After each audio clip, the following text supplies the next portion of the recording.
మరి మా తమ్ముడు మరి రాజమండ్రి నుంచి వచ్చిన మా ప్రియులకి క్రీస్తునామమున వందనాలు. అలాగే ప్రభునందు ప్రియమైన దేవుని పిల్లలారా, మీరందరూ కూడా మరి దేవుని యందు భయభక్తులతో ఆసక్తిగా దేవుని సన్నిధిలోకి వచ్చారు. మంచిది పిల్లరా. దేవుడు మనకిచ్చిన ఆరోగ్యాన్ని బట్టి, ఆయుష్ను బట్టి పిల్లరా, ఆయనకి మనం ఏమివ్వగలదు? ఆయన సన్నిధిలోకి వచ్చి ఆయన్ని స్తుతించి మహింపరచడం తప్ప మనం దేవునికి ఏమివ్వగలదు పిల్లరా? ఆలోచించండి. ఈ రోజులు చూస్తే అసలు ఏమీ బాగోలేదు, పరిస్థితులు బాగోలేదు. మనుషులు మరి చాలా ప్రమాదకరంగా ఉన్న పరిస్థితులు మనకు కనపడుతున్నాయి. రోజులు మనిషికి ఏమాత్రం కూడా మరి అనుకూలంగా లేవు పిల్లరా. ఇలాంటి సమయంలో మనము దేవుని పాదాల దగ్గర ఉండటం చాలా మంచిది. ఆలోచించండి. ఇదిగో వాక్యాన్ని చూసి ఈ జీవితాలు చూస్తుంటే నాకు అర్థమవుతుంది ఏంటంటే ప్రభు రాకడ సమీపంగా ఉన్నదని నాకు అర్థమవుతుంది పిల్లరా.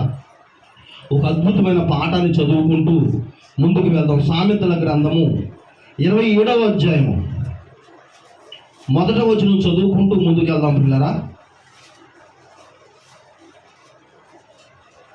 రేపటి దినమును గురించి అతిశయపడకుము. చాలమ్మా. దేని గురించి అతిశయపడద్దు అంటాడు ప్రభు? రేపటి దినమును గురించి, అంటే రేపు రోజు గురించి. రేపు ఏం జరుగుతుంది? మనుషులు ఎక్కువగా ఏం ఆలోచిస్తారంటే ఎవరికి కూడా ఏం జరుగుతుందనే భయం లేదు ఈ రోజులు బట్టి చూస్తుంటే. రేపు ఏం తిందామని ఆలోచిస్తున్నారు, అవునా కదమ్మా? రేపు ఏం కట్టుకుందామని ఆలోచిస్తున్నారు, అవునా కదమ్మా? రేపు ఏం తిందాం? శీతాకాలం వస్తే ఏం తిందాం? వర్షాకాలం వర్షం వస్తుంటే ఏం తిందాం? పకోడీ వండుకుందామా, లేదా మరి బిర్యానీ వండుకుందామా? వాతావరణాన్ని బట్టి ఆహార పదార్థాలని ప్లాన్ చేసుకుంటున్నారు, అవునా కదా? ఫంక్షన్స్ వస్తే మన ఇంటి పక్కన ఉన్నవాడి కంటే మనం ఇంకా గొప్పగా చేద్దాం ఫంక్షన్. ఆడు ఇస్తరాకు మీద 5 ఐటమ్స్ పెడితే మనం 15 ఐటమ్స్ పెడదాం. ఆడు చేసిన ఫంక్షన్ 2 సంవత్సరాలు చెప్పుకుంటే మనం చేసిన ఫంక్షన్ 10 సంవత్సరాలు చెప్పుకునేలాగా చేద్దాం అని ప్రతిదీ కూడా పోటీ పడుతున్నారే తప్ప రేపటి దినమును గురించి మనకి ఎలాగుంటుంది, మన జీవితం ఎలాగుంటుంది, మన పరిస్థితి ఎలాగుంటుంది అని ఎవరు కూడా ఆలోచించడం లేదు. నిజంగా అలాగ ఆలోచిస్తే ఈ పాటికి పిల్లరా చాలామంది దేవుని పాదాల దగ్గరికి వచ్చేసేవారు. ఆలోచించండి.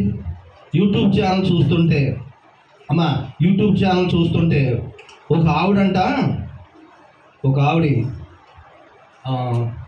ఇది ఉంటుంది కదా, చోడిపిట్టు. తెలుసా మీకు చోడిపిట్టు మీకు వచ్చా? చాలామందికి వచ్చు. కానీ చోడిపిట్టు ఎలా చేయాలో వేసి చూపించింది యూట్యూబ్లో. ఎంతమంది చూసారో తెలుసా అమ్మా? 60,000 మంది చూస్తున్నారు. ఎంతమంది? 60,000 మంది. చిన్న చిన్న చేపలు ఉంటాయి కదా, చేపలో మామిడికాయ వేసి వండుతూ మీకు రాదా? అలా చేసి వండితే 70,000 మంది 80,000 మంది చూస్తున్నారు యూట్యూబ్లో. మీకు అర్థమైందా? అలాగే భక్తి విషయానికి వచ్చేసరికి, సత్య సువార్త కాడికి వచ్చేసరికి, మంచి మంచి వాక్యాల కాడికి వచ్చినడికి 200 మంది తప్పితే 500 మంది, బాగా ఎక్కువ చూస్తే 1000 మంది. చోటు పెట్టి చూసేవాళ్ళు ఎంతమంది అమ్మా? చోటు పెట్టి వేయడం చూసేవాళ్ళు ఎంతమంది? 70,000 మంది. ఓ ముసలైన చిరంజీవి పాట డ్యాన్స్ చేస్తాడు రోడ్డు మీద తాగేసి. ఎంతమంది చూశారు తెలుసా? 2 లక్షల మంది చూశారు. ఎంతమంది? 2 లక్షల మంది. అంటే ప్రజలు చూపు, మనసు ఎటువైపు ఉందంటే లోకం వైపు ఉంది. పేరుకు మాత్రం భక్తులు అందరూ ఎవరి దేవుడిని అని నమ్ముకున్నా మనసులు మాత్రం ఎక్కడున్నాయి? లోకం వైపు. తిండి మీద, డ్యాన్స్ మీద, దీని మీద, అవునా కదా? ఆలోచించండి. మంచి చెప్తాను రాబోవచ్చు అంటే మాకు ఖాళీ లేదండి. ఏం లేదు, ఖాళీ లేదు. వంట చేసుకోవాలి, లేదా వంట చేసుకున్న దాన్ని తినాలి. ప్రభునందు ప్రియమైన దేవుని పిల్లరా, ప్రతిరోజు వండుకోవడం తినడం. కానీ దేవుడు ఒక అద్భుతమైన మాట మనకు చెప్తున్నాడు. చూడండి ఎంత బాగుంది ఈ మాట. రేపటి దినమును గూర్చి రేపటి దినమును గురించి అతిశయపడకుము. అతిశయపడకు. ఏది నీ చేతిలో లేదబ్బాయి, అంతా నా చేతుల మీద ఉంది. నా కుటుంబం ఉంది, నా మాట వింటున్నారు, నా దగ్గర డబ్బు ఉంది, అధికారం ఉంది, బలం ఉంది అని నువ్వు అనుకుంటున్నావేమో. ఇదిగో ఇక్కడ దేవుడు చెప్తున్న మాట, ఏది నీ చేతులు లేదు. చదువు ఎంత పొందాం. రేపటి దినమును గూర్చి రేపటి దినమును గురించి అతిశయపడకుము. అతిశయపడకుము. ఏ దినమున ఏ దినమున ఏది సంభవించునో అది నీకు తెలియదు. అది నీకు తెలియదు. అది నీకు తెలియదు. 60-70 లక్షలు ఉంటుంది కారు. అమ్మా, లారీ పక్క నుంచి వెళ్తుంటే లోడ్ లారీ ఉంటుంది కదా, లోడుతో వెళ్తున్న లారీ పక్క నుంచి వెళ్తుంది సైడ్ వేసుకుని కారు. 70 లక్షలు ఉంటుంది కారు. కారులో 4 ఉన్నారు. ఆ లారీ లోడ్ లారీ డ్రైవర్కి తెలదో, ఈ డ్రైవర్కి తెలదో, పడిపోద్దని. కారు మీద అడిపోవడానికి రోడ్డుకి అంటుకుపోయింది కారు. కారు ఏమైపోయింది? రోడ్డుకి అంటుకుపోయింది, తప్పడైపోయింది. మీకు అర్థమైందా? ఒక్కళ్ళ బ్రతకలేదు సరే, ఎముకలు కూడా నుజ్జైపోయింది. ఇదిగో ఈ వాక్యం దగ్గర పెట్టి చూడండి. ఏ దినమున ఏది సంభవించునో అది నీకు తెలీదు. నీ దగ్గర డబ్బున్నా, నీ దగ్గర అందమున్నా, నీకు ఐశ్వర్యం ఉన్నా, ఆస్తిపాస్తులున్నా, నీ చుట్టూ బలగం ఉన్నా, నీ బంధువులు ఏది నీ మరణాన్ని ఆపలేరు. నీ మీదకు వస్తున్న విపత్తుని ఆపలేరు. నీకు వస్తున్న రోగాన్ని ఆపలేరు. ఏది నీ చేతిలో లేదు అమ్మా, ఏది కూడా నీ చేతిలో లేదు. ఎంతగా నిన్న కాక మొన్న 3 రోజుల క్రితం అహ్మదాబాద్లో ఎయిర్ ఇండియా విమానం అమ్మా వెళ్తూ మరి ఒక మెడికల్ కాలేజీ మీద పడిపోయింది. అందరూ ఎవరు అనుకున్నారు? డాక్టర్లు. ఇంచుమించు సుమారు కింద ఉన్న వాళ్ళు 20 మంది చచ్చిపోయారు. ఆ విమానంలో ఉన్న వాళ్ళు 240 మంది సుమారు చచ్చిపోయారు. ఒక్క బతికాడు. ఇంచుమించు 240 మంది చచ్చిపోయారు. ఇంతకీ ఈ బిల్డింగ్లో ఉన్న వాళ్ళకి తెలియదు పైనుంచి విమానం పడిపోద్దని, ఈ డాక్టర్లు అందరూ చచ్చిపోతారని కింద ఉన్న వాళ్ళకి తెలీదు. పైన ఉన్న వాళ్ళు ఎవరో తెలుసా? విమానం ఎక్కేవాళ్ళంటే ఎవరు ఎక్కుతారమ్మా? కూలి పనికి వెళ్ళే వాళ్ళు ఎక్కుతారా? ఆలోచించండి. విమానం ఎక్కారంటే కోటీశ్వర్లు ఎక్కుతారు, అవునా కదా? అలాంటి కోటీశ్వరుల్ని మరణాన్ని ఆపలేకపోయింది వాళ్ళ దగ్గర ఉన్న డబ్బు, అధికారం. ఉత్తరప్రదేశ్ మాజీ సీఎం గారు అందులో ఉన్నాడంట. నీకు అర్థమైందా?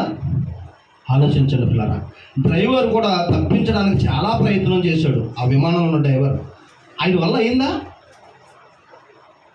కోట్లకు పడగలెత్తిన వాడు సైతం మట్టిలో కలిసిపోయారు పిల్లరా, బూడిదైపోయారు. ఆ విమానం పేలడంతో లోన ఉన్న మనుషులందరూ కూడా ఏమైపోరు? బూడిదైపోరు. ఏ మాంసం ముద్ద ఎవరిదో కూడా తెలియదు.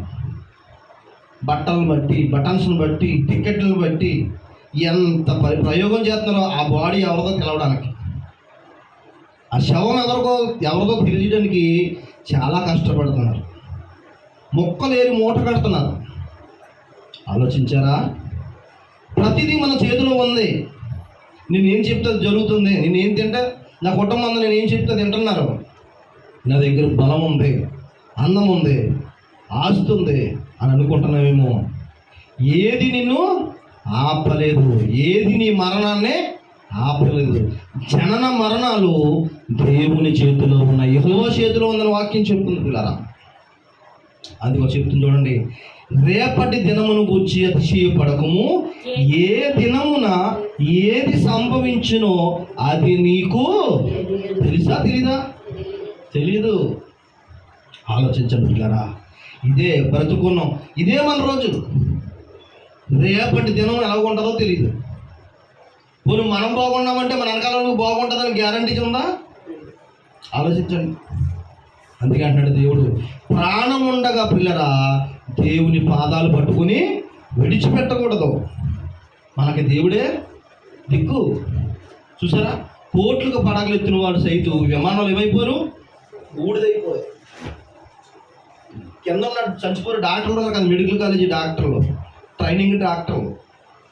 డాక్టర్లు అంటే అమ్మా ఒక్కొక్క సీటు, డాక్టర్ సీటు కొనడానికి 20 లక్షలు 10 లక్షలు ఉంటుంది ఒక సీటు. వాళ్ళ తక్కువలు కాదు, చిన్నోళ్ళు కాదు. 20 మంది సుమారు చచ్చిపోయారు డాక్టర్. పైనుంచి విమానం పడిపోద్దని వాళ్ళకే తెలియదు, చచ్చిపోతారని తెలియదు ఎవరికైనా. అన్స్పాటెడ్గా పడిపోయింది, చచ్చిపోయి కాలిపోయారు. చూసారా? ఆలోచించండి పిల్లరా. ఇన్ని జరుగుతున్నా కానీ మనిషి అహంకారం తగ్గుతలేదు. అలాంటి చూసినా కానీ చాలామందికి భయం పుడతలేదు పిల్లరా. ఆలోచించండి. లూకా సువార్త 13వ అధ్యాయం మొదటి వచనం నుంచి చదువుకుందాం పిల్లరా. అద్భుతమైన పాఠం ఈ రోజుని శ్రద్ధగా వినండి. లూకా సువార్త 13వ అధ్యాయం. పిలాతు గలిలయులైన కొందరి రక్తము వారి బలులతో కలిసిపోయిండెనంట. ఆ కాలమున అక్కడున్న కొందరు ఆ సంగతి యేసుతో చెప్పగా, అబ్బాయి ఎంత బాగుందా మీ మాట తెలుసా? చాలామంది ఏమనుకుంటారంటే మొన్న కరోనా వచ్చి చచ్చిపోయారు కదా. ఒక ఆయన అంటున్నాడు, మన అదృష్టం అండి, నా జాతకం బాగుంది, నా రాత బాగుంది కాబట్టి నేను బ్రతికాను అంటే ఉన్నవాళ్ళు రాత బాగాలేదో చచ్చిపోతానికే. ఆలోచించారా? ఏమనుకుంటారంటే చాలామంది కొంతమంది ఏమనుకుంటారంటే రంగురాళ్ళు ఎట్టుకుంటారు తెలుసా? ఉంగరాలు రాళ్ళు పెట్టుకుంటారు. ఆ రాయి రక్షించింది అని కొంతమంది అనుకుంటారు. నా జాతకం గొప్ప జాతకం అని కొంతమంది అనుకుంటారు. అంటే ఈ జాతకాలు మంచి వల్ల నేను బ్రతికేశాను అనుకుంటారు. నీకు అర్థమైందా? కరోనా వచ్చినప్పటికీ కోటీశ్వరుడు చచ్చిపోయాడు, కూటుకు లేనోడు చచ్చిపోయాడు. తుడుచుకుపోయింది చాలామందిని. చచ్చిపోరా? ఏ జాతకం ఎవరిని ఆపగలిగిందా? నిన్న కాక మొన్న ట్రైన్, మన సంవత్సరం క్రితం ట్రైన్ అంటుకుపోయింది. జనాలందరూ కాలిపోయి ట్రైన్లో కాలిపోరా? ఆలోచించండి. ఇక్కడ వాక్యం చెబుతుంది, చచ్చిపోయిన వాళ్ళందరూ చెడ్డోళ్ళు కాదు, బతుకున్న వాళ్ళందరూ మంచివాళ్ళు కాదు. బాగా అర్థం చేసుకోండి మీరు. బతుకున్నాము మనం అంటే ఆయన కృప, ఒక అవకాశం, చిన్న అవకాశం ఇచ్చాడు మనం మారు మనసు పొందడానికి. మన జీవితంలో ఉన్న చేసిన తప్పుల్ని దిద్దుకునే అవకాశం దేవుడు మనకి ఇచ్చాడు అనుకోని తప్ప మనం ఏదో గొప్పవాళ్ళు అని, మనం ఏదో దేవుడు మెప్పించేసామని, మన జాతకం ఏదో గొప్పదని, మనం పెట్టుకున్న ఉంగరంలో ఉన్న మహిమ గొప్పదని అనుకోకూడదు. అర్థమైందా మీకు? మరణ శాసనం ఎవరికే తెలీదు. ఎవడెప్పుడు చచ్చిపోతాడు ఎవరికే తెలీదు. ప్రపంచంలో ఎవరికే తెలియదు. ఏ శాస్త్రవేత్తకి తెలియదు, ఏ పండితుడికి తెలియదు. ఇదిగో వాక్యం చెప్తూ చూడండి, అంత బాగుందో చూడండి మాట. పిలాతు అంట కొంతమందిని చంపేశాడంట. పిలాతు అన్యాయంగా కొంతమందిని చంపేశాడంట. ఇది వచ్చి యేసుప్రభు గారికి ఒక ఆయన చెప్తున్నాడు. అప్పుడు ప్రభు ఏమంటాడు చూడండి,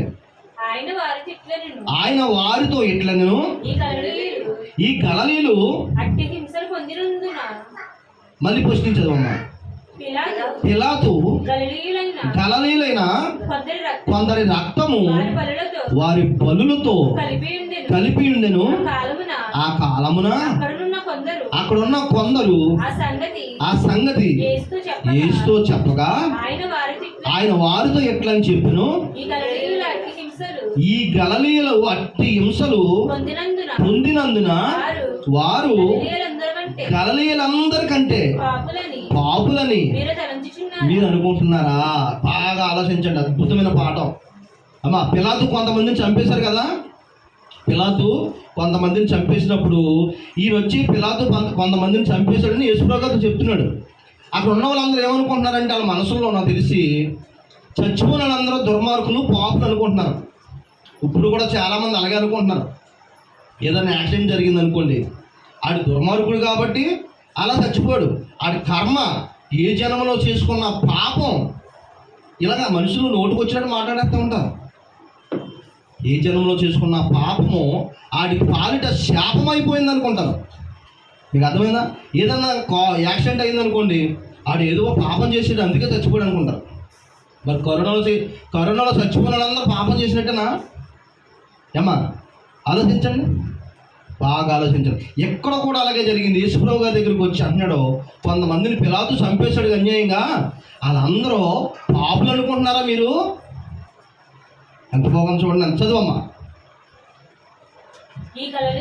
ఈ గలలీయులు అట్టి హింసలు పొందినందున వారు గలలీలందరికంటే పాపులని మీరు తలంచుచున్నారా? అదిగోండి, ఏం చెప్పాడు ప్రభు? కాదు, గలలీలందరూ చచ్చిపోయారు కదా, చంపబడ్డారు కదా, వాళ్ళు దుర్మార్గులు పాపులు అనుకున్నారా? కాదు, కాదని వారితో చెప్పాను. మీరు అదిగోండి, మీరు బ్రతుకున్నారు గనుక మారు మనసు పొందని ఎడల మీరందరూ అలాగే నశించిపోతారు. మీకు మంచి మాట చెప్తాను పిల్లల, మంచి మాట. చచ్చిపోవడం అంటే సాధారణంగా ఏమనుకుంటారంటే చాలామంది, అమ్మా ఎక్కడ అనుకున్నట్టే, అయ్యో పాపం, ఏ పాపం చేసాడు చచ్చిపోయాడు, యాక్సిడెంట్ అయ్యండి. మీకు నిజానికి ఒక మాట చెప్తున్నా, యాక్సిడెంట్ జరిగినా ఏదైనా మీద పడిపోయి చచ్చిపోయినా మనిషి ఓ సంవత్సరం పాటు గిలగిల్లాడి కొట్టుకు చచ్చిపోయేలాగా ఉండదు. జస్ట్ సింపుల్గా నోట్లో నుంచి ఊపిరి అలా పోద్ది, ముక్కుల నుంచి మనకు తుమ్మొత్త ఎలా ఉంటుంది అంతే. ప్రాణం పోవడం అంటే మనిషి తుమ్మితే ఎంతసేపట్లో గాలి ముక్కుట్లోంచి వస్తుందో అంతే ప్రాణం పోవడం. చచ్చిపోయిన శవాన్ని కాల్చినా పూడ్చినా బాధ ఏమి ఉండదు. మీకు అర్థమైందమ్మా? చచ్చిపోయిన శవాన్ని కాల్చినా పూడ్చినా ఇంక బాధ ఏమి ఉంటుంది. శవం దగ్గరికి వెళ్ళి ఫినిష్తో పడితే బాధ ఏమి ఉంటుందా? చాకిచ్చుకోతే బాధ ఏమి ఉంటుందా? ఏముండదు. ఆ చచ్చిపోయే ముందు యాక్సిడెంట్ జరిగినా లేకపోతే ఏదే కారణమైనా ప్రాణం పోయేటప్పుడు తుమ్మితే ఎంతసేపట్లో గాలి వస్తుందో అంతసేపట్లో ప్రాణం పోద్దనమాట. ఇక్కడ పిలాతు కొంతమందిని చంపేశాడు. చచ్చిపోయిన వాళ్ళందరూ కూడా పాపులు అనుకున్నారు వాళ్ళు. అర్థమైందా? అప్పుడు యేసుప్రభు అంటున్నాడు, చచ్చిపోయిన వాళ్ళందరూ పాపులు కాదబ్బా, బ్రతుకున్న మీరు వాళ్ళని చూసి బుద్ధి తెచ్చుకోవాలి. ఏం తెచ్చుకోవాలి? అమ్మో, ఏదో ఓ రోజు నేను కూడా చచ్చిపోతాను, ఏదో ఓ రోజు ఈ యాక్సిడెంట్లు చూసి, ఈ మరణాలు చూసి, ఈ భయంకరమైన పరిస్థితులు చూసి, అమ్మో ఏదో రోజు నేను కూడా చచ్చిపోతాను, ఏదో రోజు నన్ను కూడా అలా తీసుకుపోయి కప్పెట్టేస్తారు అని ఆ మరణాన్ని మైండ్లో పెట్టుకుని మనం ఏం చేయాలి తెలుసా?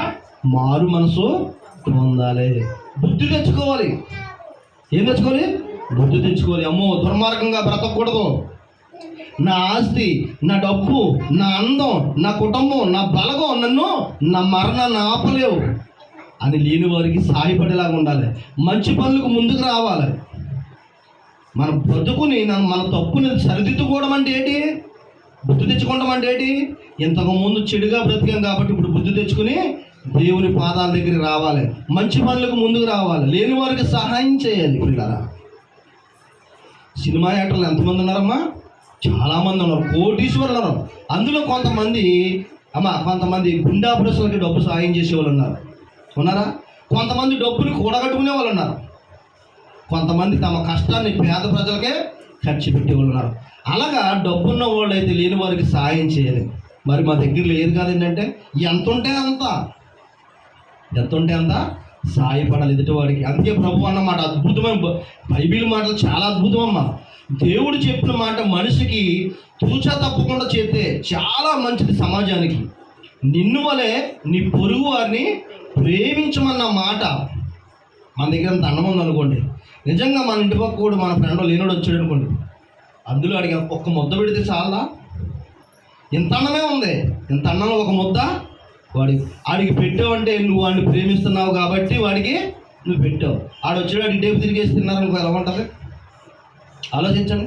అలాగే లేనివాడంటూ మన సాయం కోరి వస్తే మన దగ్గర ఎంత ఉంటే అంత వాడికి సాయపడితే అదే వాడికి ఉపయోగపడదు. ఒక్కొక్క సమయంలో చిన్నపిల్లలకి అనారోగ్యం వచ్చినప్పుడు,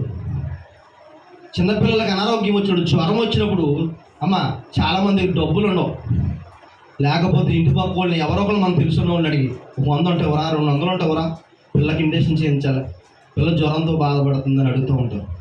కొంతమంది నిజంగా వండించుకునేవారు. ఆలోచించండి, నిజంగా ఆ 100, 200 ఇస్తే వాళ్ళు పట్టుకెళ్ళి ఆ ఇంజెక్షన్ చేసే పిల్లల్ని, ట్యాబ్లెట్లు వేసి పిల్లల్ని బ్రతికిస్తారు. పిల్లరా ఆలోచించండి. అంటే మనం ఇచ్చే 100, 200 నువ్వు అనుకుంటున్నావు, కానీ అది చాలా అలాగే ఉపయోగపడుతుంది. నేను లేనోళ్ళు కదా, నా దగ్గర డబ్బు లేదు అనుకోకూడదు. ఎంత ఉంటే అంత సాయం. ఆలోచించండి, ఎంత పిండికి ఎంత అట్టు వస్తుంది. వస్తుందా? పిండి కొద్దే రొట్టె అంటారు చూసారా, అలాగా మనకున్న దాంట్లోనే మనం సహాయపడాలి. మన ప్రభు అదే చెప్తున్నాడు, మన యేసు ప్రభు గారు అదే చెప్తున్నాడు. దుర్మార్గుల కోసం, దుష్టుల కోసం, పాపుల కోసం ఏం చేశాడు? రక్తాన్ని చిందించాడు. అంత గొప్ప దేవుడిని నమ్ముకున్నాం మనం, మరి మనం గొప్పగా ఉండొద్దా? ఆలోచించాడు. ఇక్కడ చెప్తున్నాడు చూడండి, కొంతమంది చచ్చిపోరంట. చచ్చిపోయిన వాళ్ళందరూ చెడ్డోళ్ళని నువ్వు అనుకుంటున్నావా? కాదు కాదు కాదు, చచ్చిపోయిన వాళ్ళందరూ పాపులు అనుకోకు.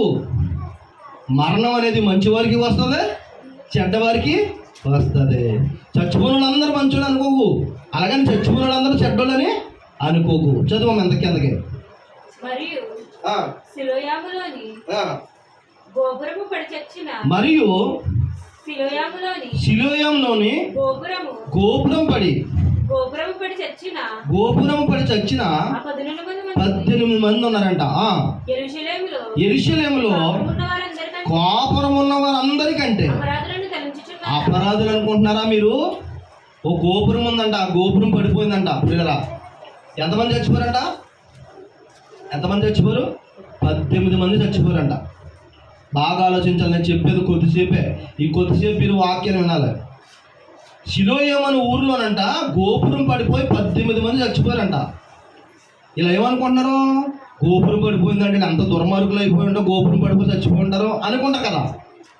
ఏమనుకుంటారు? గోపురం పడిపోయి చచ్చిపోయారంటే ఎంత దుర్మార్గులు అయిపోయి ఉంటారో, చచ్చిపోంటారో, వీళ్ళు ఎన్ని పాపాలు చేసి ఉంటే చచ్చిపోయి ఉంటారో అనుకున్నారేమో నాకు తెలిసి. అందుకు అంటున్నాడు ప్రభు, చూడండి ఎంత బాగా చెప్తున్నాడు. మా బయట మైక్ బాగా పడుతుంది అందరికీ వాయిస్. మరియు సిలోయములోని గోపురము పడి చచ్చిన 18 మంది యెరూషలేములో కాపురం ఉన్న వారందరికంటే అపరాధులని తలంచుచున్నారా? కారని మీతో చెప్పుచున్నాను. ఏమన్నాడమ్మా? కారు. వాళ్ళు చచ్చిపోరు అనుకున్నారా? దుర్మార్గులు, దుష్టులు అనుకున్నారా? కాదు కాదు కాదు. మీరు మారు మనసు పొందని ఎడల మీరందరూ కూడా అలాగే నశింతురు. ఇప్పుడు చచ్చిపోయిన వాళ్ళు మనం ఏం చేయాలి? చచ్చిపోయిన వాళ్ళందరినీ మనం దృష్టిలో పెట్టుకోవాలి. ఇలాంటి ప్రమాదాలు జరుగుతున్న వాళ్ళందరినీ మనం దృష్టిలో పెట్టుకోవాలి. ఏదో రోజున, ఏదో సమయాన మనము కూడా ఏదో ఒక చోట మరణానికి దొరికిపోతాం. దొరకమా? దొరికిపోతామా? ఈ ఫ్యాన్ ఉందా? బయట తిరుగుతుందా చెల్లి? మా మేనళ్ళు దొరకే కొన్నాడు. ఈ ఫ్యాన్కి 2000 కొన్నా కానీ దానికి సంవత్సరం గ్యారంటీ ఉంటుంది. ఉండదా? సంవత్సరం 2 సంవత్సరాలు గ్యారంటీ ఉంటుంది. కానీ మనిషికి 100 సంవత్సరాలు బ్రతుకుతానికి గ్యారంటీ ఎవరికైనా ఉంటుందా? ఉంటా? చేతులు ఎత్తాను, నేను గ్యారంటీకి 100 సంవత్సరాలు బ్రతుకుతాను అని చేస్తాను. ఉండదు. ఆలోచించండి. ఏదో ఒక రోజున, ఎప్పుడో ఒకప్పుడు మరణానికి దొరికిపోతాం. అప్పుడు మనం అంటున్నాడు, దేవుడు ముందుగా అంటున్నాడు, ఇదిగో చచ్చిపోయిన అందరూ చెడ్డోళ్ళు అనుకుంటున్నావా? గోపురం పడిపోయి చచ్చిపోయింది 18 మంది, అందరూ దుర్మార్గులు అనుకుంటున్నావా? కాదు కాదు కాదు. ఈ మరణాన్ని నువ్వు దృష్టిలో పెట్టుకో. ఏదో ఒక రోజు నేను కూడా అలా మట్టిలో కలిసిపోతాను. ఏదో ఒక రోజు నేను మరణానికి దొరికిపోతాను. కాబట్టి ప్రాణం ఉండగానే ప్రభు పాదాలు పట్టుకోవాలి, మారు మనసు పొందాలి, మంచి బ్రతుకును బ్రతకాలి, దేవుడి చేత శబాషలు పిచ్చుకోవాలి, అనేక మందికి మనం సాయపడాలని చెప్తున్నాడు. పిల్లరా ఏమంటాడమ్మా? అనేక మందికి సాయపడాలని చెప్తున్నాడు. ఇంకో మంచి మాట చెప్పనా అమ్మా? మీకు మంచి మాట చెప్పనా? నిజానికైతే పూర్వ రోజుల్లో, ఇదివరకు రోజుల్లో పిల్లరా, డాక్టర్ గారు ఏదైనా తెగులొస్తే 4 చూపించమనేవాడు. ఏం చూపించమనేవాడు? 4 చూపించు. చేయి పట్టుకునేవాడు పెద్ద డాక్టర్లో. ముసలోడు డాక్టర్ ఇదివరకు నా చింతలలో ఉండేటప్పుడు ఒక ఆయన వచ్చేవాడు. ఇక్కడ పేకట సుబ్బయ్య గారి ఇంటికి వచ్చాడు, హోమియోపతి డాక్టర్ గారు. ఏదైనా నీరసం వస్తే 4 చూపించు, చేయి పట్టుకుని 2 పిల్లలు నోట్లో వేసేవాడు, తగ్గిపోయింది. ఇప్పుడా అమ్మా జ్వరం వస్తే అది టైఫాయిడో పోయిన లేదు, మలేరియా పోయిన లేదు, డెంగ్యూ పోయిన లేదు, అవునా కదా? లేకపోతే ఇంకోటి కరోనా పోయిన లేదు. ఎన్ని టెస్టులు చేసేస్తున్నారు? రక్తం అంతా ఎలా తీసేస్తున్నారు టెస్టులకి, అవునా కదా? పూర్వం రోజుల్లో ఇన్ని తెగుళ్ళు లేవు, ఇన్ని రోగాలు లేవు, ఇన్ని బాధలు లేవు. ఉన్నాయమ్మా? పూర్వం రోజుల్లో పెద్దోళ్ళకి ఇన్ని రోగాలు ఉన్నాయా? లేవు లేవు లేవు. ప్రేమగా ఉండేవారు, చక్కగా కలిసి ఉండేవారు, అన్నదమ్ములు కలిసి ఉండేవారు. ఉమ్మడి కుటుంబం, అందరితో ఒకే కుటుంబం, ఒకటే కొండ. చక్కగా కలిసిమెలిసి ఉండేవారు. ఇప్పుడు తమ్ముడు అంటే అన్నయ్యకి పడదలేదు, అన్నయ్య అంటే తమ్ముడికి పడదలేదు, అత్త అంటే కోడలకు పడలేదు, కోడలు అంటే అత్తకే పడతలేదు. ప్రేమలు ఆప్యాయతలు నశించిపోతున్నాయి ప్రియులరా. అక్రమం విస్తరించుట చేత మనుషులలో ప్రేమ చల్లారిపోతుందని వాక్యం చెబుతుంది. ఏంటంటది?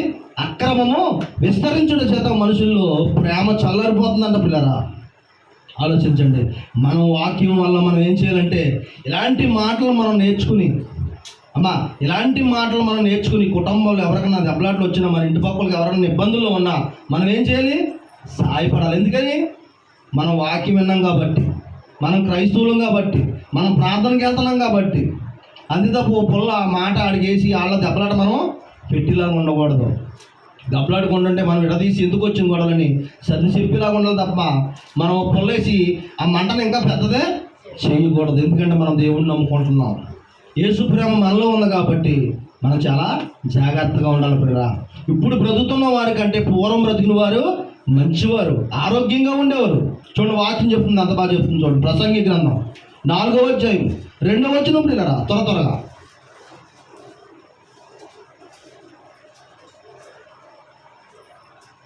ప్రసంగి గ్రంథం 4వ అధ్యాయం 2వ వచనం. కాబట్టి ఇంకను బ్రతుకుచున్న వారి కంటే ఇంతకు ముందు కాలం చేసిన వారే ధన్యులంట. ఎవరమ్మా?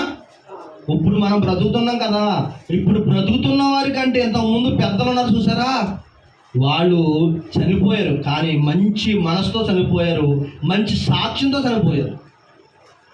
ముసలోళ్ళు ఇప్పుడున్న చూడండి ఎంత చక్కగా ఉంటారో. అవునా కదా?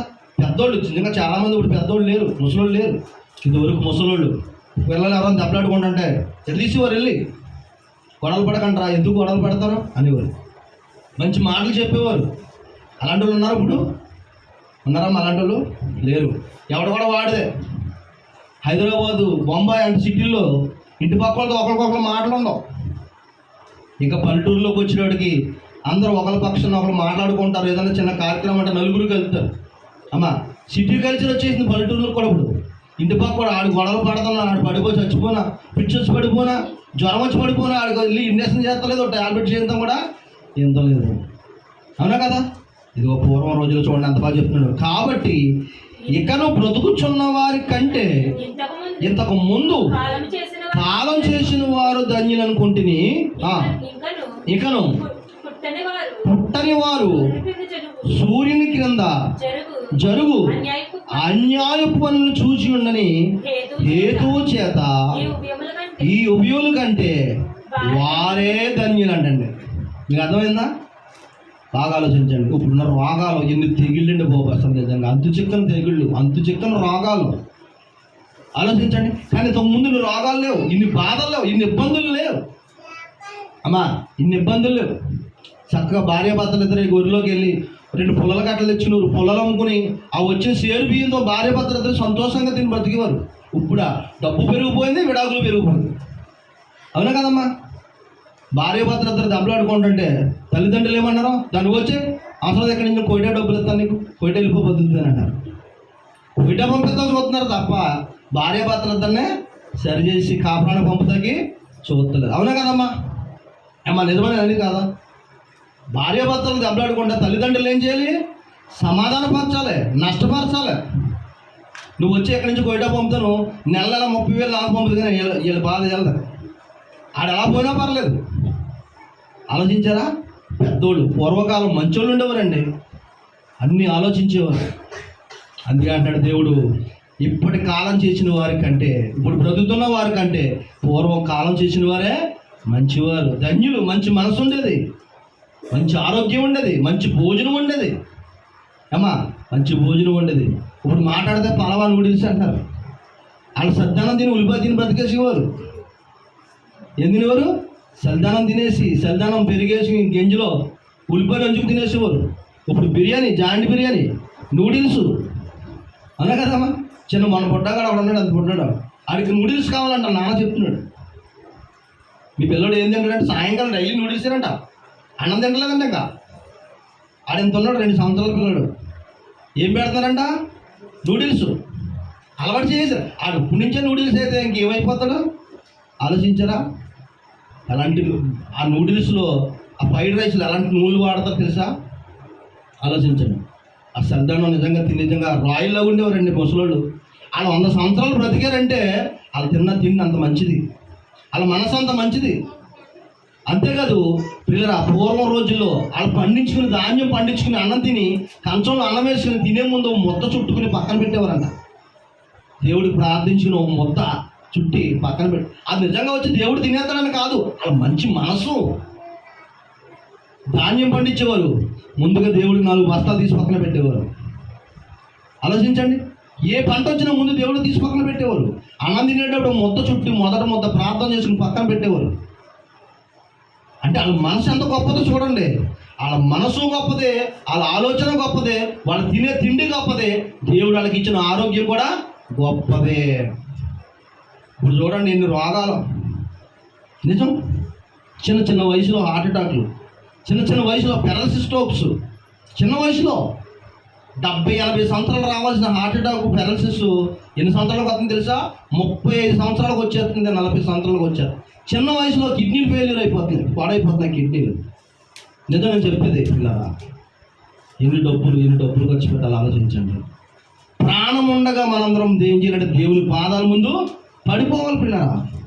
అలాగని చచ్చిపోయిన వాళ్ళందరూ చెడ్డవారు కాదు, బ్రతుకున్న వాళ్ళందరూ మంచివాళ్ళు కాదు. దేవుడు ఏమన్నాడంటే ఆ మరణాన్ని నేను దృష్టిలో పెట్టుకో, చచ్చిపోయిన ప్రమాదాలని మనసులో పెట్టుకో, జాగ్రత్తగా మసులు. ట్రాన్స్ఫారం దగ్గర ఒకటి ఉంటుందండి, ఎముకల బొమ్మ అలాగే రెడ్ సిగ్నల్ తీసి డేంజర్, అపాయం, దాన్ని ముట్టుకోవు, దాని దగ్గరికి వెళ్తున్నాడు. ట్రాన్స్ఫారం చుట్టూ ఏం చేస్తారు? ఆ ఫినిషింగ్ వైర్ వేసి అపాయం అని ఉంటుంది చూసారా? అలాగా దేవుడు మనకు చెప్తున్నాడు, ఇవన్నీ చూపిస్తున్నాడు. అపాయం, నీ ముందు ప్రమాదాలు పొంచి ఉన్నది.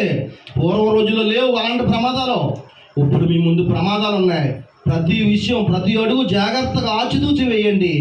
దేవుళ్ళో మసులుకోండి, మారు మనసు పొందండి, మంచి మనసుతో ఉండండి. పూర్వీకులు ఎలా బ్రతికారు, ఎలాంటి తిండి తిన్నారో, ఎంత చక్కటి మనసు ఉందో అలా మీరు కూడా మంచి చక్కగా ఉండండి. ఆలోచించండి. లాస్ట్కి ఇంకో వచనం చదువు ముగించుకుందాం. యోబు గ్రంథం 27వ అధ్యాయం 5వ వచనం ప్రియులారా.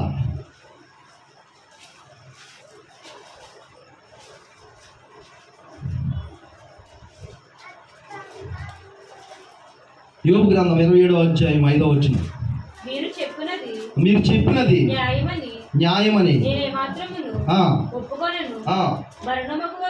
మరణం వరకు నేను ఎంత మాత్రమును ఏంటంటమ్మా? మరణం వరకు నేను ఎంత మాత్రమును యథార్థతను విడవను అన్నాడు. దేన్ని విడవడంట? యథార్థతను విడవను. తప్పు చేయను, నేను చచ్చిపోయినా సరే, నాకు మరణం వచ్చినా సరే, అన్యాయము నేను చేయను, తప్పు నేను చేయను, పాపం చేయను, యథార్థంగా బ్రతుకుతాను. ఇంత గొప్ప సాక్ష్యం అండి అసలు. ఎప్పటి వరకంట అమ్మా? ఇప్పటి వరకు మనోళ్ళకి ఏదైనా చిన్న ఆపదతో చాలు, మాయదారి దేవుడు నాకేం చేశాడు అంటారు. ఏమంటారు? మాయదారి దేవుడు నాకేం చేశాడు? నాకు ఇల్లు కావాలంటే ఇల్లు ఇచ్చాడా? నా పిల్లకి పిల్లి కావాలంటే పెళ్ళి అయ్యిందా? నా కొడుకు పిల్లడు కావాలంటే పిల్లడు పుట్టాడా? మాయదారి దేవుడని ఒక వారం వచ్చి 2వ వారంలో జరగకపోతే చీకొట్టి వెళ్ళిపోతారు అంతే. ఇది కూడా చూడండి, మరణం వరకు అంట. చూడండమ్మా, నేను చెప్తున్న మాట కాదు, మరణం వరకు నేనేమాత్రమును యథార్థతను విడవను, నా నీతిని విడవక గట్టిగా పట్టుకుంటానంట. దేన్ని పట్టుకునేది? 500 రూపాయల నోటు కట్టలు కాదు, నీతి యథార్థతని గట్టిగా పట్టుకుంటాడంట. ప్రాణం పోయేంత వరకు కూడా నా నీతిని, నా యథార్థతను విడవను. నేను తప్పు చేయను, నేను పాపం చేయను, ప్రాణం పోయినా కానీ పాపం చేయను. అలా చేస్తే పరలోకం ఇవ్వడు దేవుడు. ఏమి ఇవ్వడమ్మా? పరలోకం ఇవ్వడం. ఆలోచించండి. ఆదివారం ప్రార్థన పోగొట్టుకోకండి. మాసిపోయిన బట్టలు ఉన్నాయండి, అన్నం ఉడికి ఉడకకుండా ఉన్నదండి, ప్రార్థన అయిపోయినా పర్లేదండి, చుట్టాలు వచ్చారండి, ఇలాంటివి వాడకండి. ఇదిగో దేవుడు చూడండి, దీపం ఉండగా నీళ్ళు చక్క పెట్టుకో. తమ్ముడు చూసారా అమ్మా? బయట ఉన్నారు చూసారా? ఎవరు వచ్చారు? ఎవరమ్మా? తమ్ముడు జోగారావు ఇంటికి చుట్టాలు వచ్చారు, చుట్టాలు తీసుకొచ్చాడు చూసారా? ఎవరు వచ్చినాడు? చుట్టాలు. రేపు ఉండరు, వాళ్ళు ఊరు వెళ్ళిపోతారు. మన వాళ్ళు చుట్టాలు వచ్చారు, ఇదో వంక ఏమ్మారా చుట్టాలు వచ్చారండి, చుట్టాలు తీసుకొచ్చాడు చూడండి. ఆలోచించండి, ఇంతకాలం నుంచి మనం ఏం నేర్చుకుంటున్నాం? ఆలోచించండి పిల్లరా. ఇదిగో ప్రాణం ఉండగానే దేవుని మందిరాన్ని విడిచిపెట్టకూడదు, దేవుని పాదాలనే విడిచిపెట్టకూడదు. మన భక్తిని, మన నీతిని, ప్రాణమైనా పోవచ్చు కానీ మన భక్తి నీతిని విడిచిపెట్టకూడదు. నాతో పాటు చాలామంది ఒక 7-8 సంవత్సరాల క్రితం నాతో పాటు వాక్యం చెప్పేవారు, నాతో పాటు నీతిగా ఉండేవారు. కానీ డబ్బు ఆశ వచ్చేటప్పుడు చాలామంది పడిపోయారు. దేని చూసి? డబ్బు. దెయ్యం ఒక్కొక్కటి చూపించి పడేస్తుంది. డబ్బు చూపించి పడేసింది కొంతమందిని పిల్లరా. నేను చాలామందిని చూశాను, నా అనుభవంలో చూశాను చాలామందిని. ఆలోచించండి, మనకి ఏదో ఒకటి ఎరవేస్తుంది, ఏదో పాపాన్ని చూపిస్తుంది. అవసరమైతే మన తల తెగుపడిపోయినా కానీ పాపం చేయకూడదు. పరలోకం కోసం ఎదురు చూడాలి. ప్రభు ఉన్న లోకానికి ఎప్పుడు వెళ్ళిపోతామని ఎదురు చూడాలి పిల్లరా. ఇది అక్కడ అంటున్నాడు యోబు గారు, చూడండి ఎంత బాగా చెప్తున్నాడు యోబు గ్రంథంలో. మరణం వరకు నేనేమాత్రము యథార్థతను విడవను, నా నీతిని గట్టిగా పట్టుకుంటాను. దేన్ని పట్టుకుంటాడంట? నా నీతిని పట్టుకుంటాడంట. ఎంత గొప్ప మాటలండి పిల్లరా. ఇలాంటి మాటలు గుండెల్లో పెట్టుకొని వాక్యానుసారంగా బ్రతకాలి. విలువైన సమయాన్ని పోగొట్టుకోకండి. రేపటి దినం ఎలా ఉంటుందో, ఏ క్షణాన ఏం జరుగుతుందో తెలీదు. అందుకే ఓ భక్తుడు పాట పాడాడు, కళ్ళు తెరిస్తే వెలుగురా, కళ్ళు మూస్తే చీకటిరా. ఎంత గొప్ప పాట అండి. ఏ క్షణమో తెలియదు జీవితాంతం, ఈ క్షణమే చేసుకో యేసుని సొంతం. కళ్ళు తెరిస్తే వెలుగురా, కళ్ళు మూస్తే చీకటిరా. ఊయల ఊగితే జోల పాటరా, ఊయలాగితే ఏడుపు పాటరా. ఎంత గొప్ప పాటలు అండి నిజంగాను.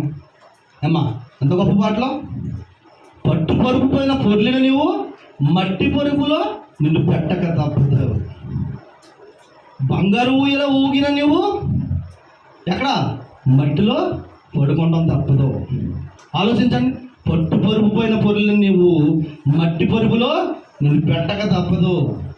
బంగారు ఊయల ఊగిన నువ్వు బంగారు ఊయల మీద ఊగేవేమో, బంగారంతో తొలతూగేవేమో. బంగారు ఊయల మీద ఊగిన నువ్వు చచ్చిపోతే మట్టిలో కప్పెట్టక తప్పదు. నావాడు, నా బంధువు, నా చుట్టాలు, నా భర్త, నా అన్నయ్య అన్నాడేమో నిన్ను. చచ్చిపోతే సాయంకాలం తీసుకెళ్ళకపోతే కంపు వచ్చేస్తుంది. తీసుకెళ్ళబోయే బాబు, వంటలు వండుకోవాలి, పొయ్యి అంటించాలంటారు. ఎవరో? నీ ఫ్రెండ్సే, నీ బంధువులే. తీసుకెళ్ళు పొయ్యి అంటించుకోవాలి, ఎప్పుడు దాకా ఉంచుతారు అంటారు. ఆలోచించండి, మనం ఈ లోకాన్ని నమ్ముకోవద్దు, ప్రభు పాదాలని విడిచిపెట్టద్దు. ఇదిగో నా యథార్థతని, నా విశ్వాసాన్ని, నా నీతిని గట్టిగా పట్టుకుంటాను. తల తెగుపడిపోయినా సరే, ప్రాణం పోయినా సరే, నా ప్రభు పాదాలు నేను విడిచిపెట్టను. ఆలోచించండి, మన బంగారం, మన డబ్బు, మన ఐశ్వర్యము, మన అందము, చందాలు మనల్ని కాపాడలేవు. మనకంటే కోటీశ్వర్లు, కుబేరులు చచ్చిపోతున్నారు, మట్టిలో కలిసిపోతున్నారు, అగ్నిలో బూడిదైపోతున్నారు. ఇలాంటి అన్న చూసి కళ్ళు తెరవండి ప్రియమైన దేవుని పిల్లారా. ప్రాణం ఉండగానే మనము దేవుని పాదాలు పట్టుకుని విడిచిపెట్టద్దు. మారు మనసు పొందమని చెప్తున్నాడు దేవుడు. ఏం పొందమంటాడా? మారు మనసు పొందండి, బాప్తిసం పొందండి. మీరు బాప్తిసం పొందితే, మారు మనసు పొందితే ఎక్కడ చచ్చిపోయినా ప్రభు ముందు బ్రతుకుతాం. ఎక్కడ చచ్చిపోయినా ప్రభు దగ్గర బ్రతుకుతాం. ఆలోచించండి, ఈ యొక్క విలువైన సంగతులు మీ గుండెలో పెట్టుకొని వాటి ప్రకారంగా బ్రతకాలని కోరుకుంటూ ఇచ్చిన వాక్యం దేవుడు దీవించును గాక.